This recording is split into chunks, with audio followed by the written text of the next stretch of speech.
Hi hello నమస్తే welcome to auto వాలా updates. ఇప్పుడే భార్గవి నిలయ మూవీ చూడడం జరిగింది. ఈ మూవీ 2 అవర్స్ 10 మినిట్స్ రన్ టైంతో ఆల్రెడీ 2023లో మలయాళంలో అయితే రిలీజ్ అయిందండి.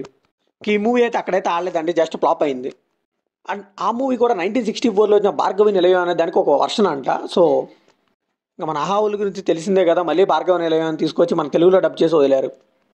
సో చెప్పాను కదా ఆల్రెడీ, ఆహా వాళ్ళు అయితే ఇలాంటి రాడ్ కంటెంట్ని తీసుకొచ్చి వదులుతూ ఉంటారు వారం వారం.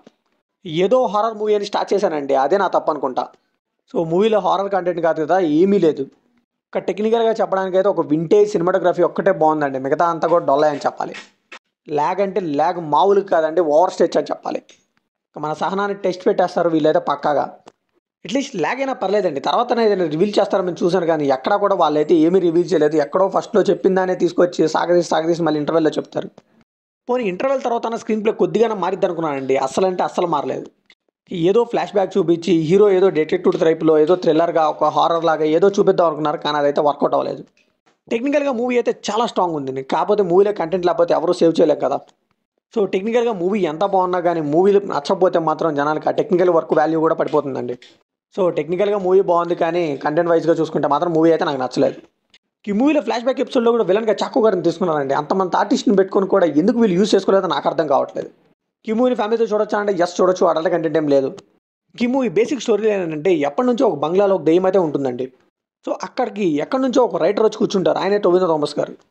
సో ఆయన అక్కడే ఎందుకు కూర్చున్నారు అండ్ అలానే ఆ బంగ్లాలో దెయ్యం ఎందుకు ఉంది, దాని ఫ్లాష్ బ్యాక్ ఏంటి, ఇదంతా తెలియాలంటే మూవీ ట్రై చేయాల్సిందే.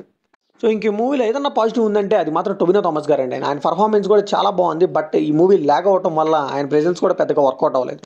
అండ్ ఈ మూవీలో ఒక సాంగ్ ఉందండి, అది ఎందుకు పెట్టారో నాకైతే అర్థం కాలేదు. ఒక సినిమాటోగ్రఫీ కానీ ఆ నైట్ విజన్ చూపించడానికి పెట్టినట్టు అనిపించింది. హీరో ఎక్కడో ఒక చోట కూర్చుంటూ ఉంటాడు, వీళ్ళైతే డిఫరెంట్ యాంగిల్స్లో చూపిస్తూ ఉంటారు అంతే. సో ఆ సాంగ్ పర్పస్ ఏంటి, అసలు ఎందుకు పెట్టారా అనిపించింది నాకైతే. సో ప్రతి చిన్న విషయాన్ని కూడా వీళ్ళైతే ల్యాగ్లో చూపిస్తుంటారండి, నడవడం కానీ కూర్చోవడం కానీ బంగ్లాలోకి హీరో వెళ్ళటం కానీ ఇవన్నీ ల్యాగే. మనకైతే ఇవన్నీ కట్ చేయొచ్చు కదా అనిపిస్తుంది. నాకు తెలిసి అయితే ఈ మూవీ చూసినప్పుడు ఎడిటింగ్ టీమ్ కూడా నిద్రపోయి ఉంటారండి, ఎందుకంటే చాలా వరకు ట్రిమ్ చేసేయచ్చు, చాలా షార్ప్గా తీయొచ్చు, ఇంకొంచెం మూవీ సేవ్ అయ్యేదేమో. ఇంకా తెలుగు డబ్బింగ్ కూడా హీరోకి కొన్ని క్యారెక్టర్స్ బాగానే ఉందండి. విలన్ చాకో గారికి అయితే అసలు అంటే అసలు సెట్ కాలేదు. ఇంకా సాంగ్స్ ప్లేస్మెంట్ కూడా బాగాలేదండి, ఎక్కడ పడితే అక్కడ ఇరికించి పడేశారు. ఇంకా ఆర్ట్ వర్క్ కానీ టెక్నికల్గా కానీ అండ్ అలానే సినిమాటోగ్రఫీ కానీ బీజిఎం కానీ ఇవన్నీ బాగున్నాయండి. మెయిన్గా సినిమాటోగ్రఫీ అయితే నైట్ విజన్లో చాలా బాగా తీశారండి మూవీని.